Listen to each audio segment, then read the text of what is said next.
చాలామంది చరిత్రలో నాయకులు మాట ఇచ్చిన తర్వాత మాట తప్పిన సందర్భాలు చాలా చూసాం.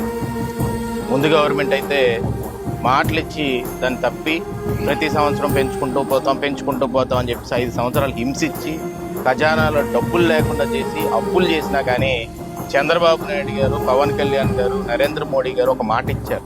ఆ మాట ఏంటంటే ఎట్టి పరిస్థితుల్లో కూడా పెన్షన్ని 4,000 రూపాయలు చేస్తానని చెప్పి మొట్టమొదటి నెల ఆ 4,000తో పాటు ఆ 3 నెలలు ఏదైతే ముందు మాట ఇచ్చారో 1000 కలిపి 7,000 రూపాయలు పెన్షన్దారులకు ఇస్తాను, ఎన్ని ఇబ్బందులు వచ్చినా కూడా నేను ఇస్తానని చెప్పి మాట ఇచ్చి ఆ మాట మీద నిలబడిన ఏకైక నిక్కచ్చైన నాయకత్వం ఈ కూటమి నాయకత్వం.